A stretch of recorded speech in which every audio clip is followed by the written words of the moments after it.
សួស្តីអ្នកទាំងអស់គ្នានេះជាដើមឈូកបាទដើមឈូកនេះគឺមានសារៈប្រយោជន៍ច្រើនមែនទែនពុកម៉ែបងប្អូនតើតើនឹងបងប្អូនដើមឈូកពេលខ្លះបងប្អូនអាចដឹងពីគុណប្រយោជន៍របស់ដើមឈូកទេអញ្ចឹងថ្ងៃនេះខ្ញុំសូមបង្ហាញអំពីសារៈប្រយោជន៍នៃដើមឈូកតើវាមានសារៈប្រយោជន៍អ្វីខ្លះចំពោះពុកម៉ែបងប្អូនហើយគេយកទៅប្រើប្រាស់ធ្វើអ្វីខ្លះពុកម៉ែបងប្អូនចាប់ដើមឈូកវិញពុកម៉ែបងប្អូននៅស្រុកខ្មែរបច្ចុប្បន្នគឺគេអាចកែច្នៃនេះអំបោះចេញពីសរសៃឈូកម៉ែបងប្អូនអំបោះចេញពីសរសៃឈូកហ្នឹងហើយនៅប្រទេសជុំវិញយើងនៅប្រទេសថៃឬក៏ប្រទេសវៀតណាមអីគេកែច្នៃបានមុនយើងទៀតពុកម៉ែបងប្អូននៅប្រទេសវៀតណាមគេកែច្នៃយូរហើយគេអាចយកទៅធ្វើត្បាញធ្វើជាសម្លៀកបំពាក់និងគេអាចយកទៅបាញធ្វើជាវត្ថុអនុស្សាវរីយ៍អីផ្សេងពីបាទសរសៃឈូកដោយគេធ្វើជាអំបោះពុកម៉ែបងប្អូនឃើញគឺសរសៃវាស្រដៀងនឹងសរសៃសូត្រសរសៃសូត្រចេញពីតកៅនាងសម្រាប់ការឈូកនេះពុកម៉ែបងប្អូនគឺមាន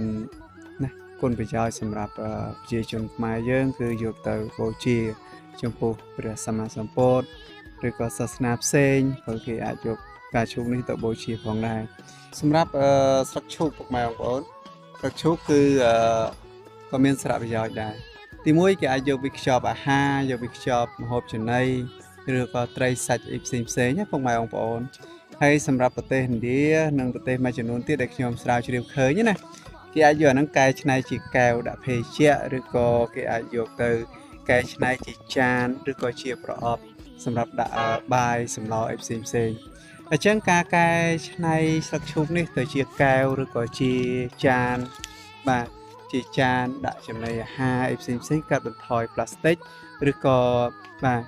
ជួយទៅដល់សុខភាពរបស់អ្នកប្រើប្រាស់ដូចជាកែវប្លាស្ទិកឬក៏កែវដែលធ្វើអំពីប្លាស្ទិកផ្សេងទេប៉ុន្តែយើងអាចការជួយដល់បរិស្ថានជាផ្នែកមួយជួយដល់បរិស្ថានហើយនឹងយើងអាចកាត់បន្ថយហានិភ័យដល់សុខភាពយើងនិងយើងអាចជួយដល់បរិស្ថានយើងអត់ឲ្យមានសម្រាមប្លាស្ទិកអញ្ចឹងស្លឹកឈូកនេះពេលដែលប្រើហើយគឺវារលាយពុកម៉ែបងប្អូនវារលាយហើយអញ្ចឹងបងប្អូនដែលដាំឈូកបងប្អូនអាចពិចារណាថាបើសិនជាបងប្អូនណាមានថវិកាអាចកែច្នៃស្លឹកឈូកហ្នឹងទៅជាកែវកាហ្វេឬក៏ចានដាក់ចំណីអាហារឬក៏ប្រអប់ដាក់ចំណីអាហារបានពុកម៉ែបងប្អូននេះវាតាមការ search និងស្រាវជ្រាវរបស់ខ្ញុំគឺខ្ញុំឃើញគេអាចធ្វើបានអំពីស្លឹកឈូកនឹងពុកម៉ែបងប្អូនសម្រាប់ផ្លែឈូកក៏មានសារៈប្រយោជន៍ច្រើនដែរពុកម៉ែបងប្អូន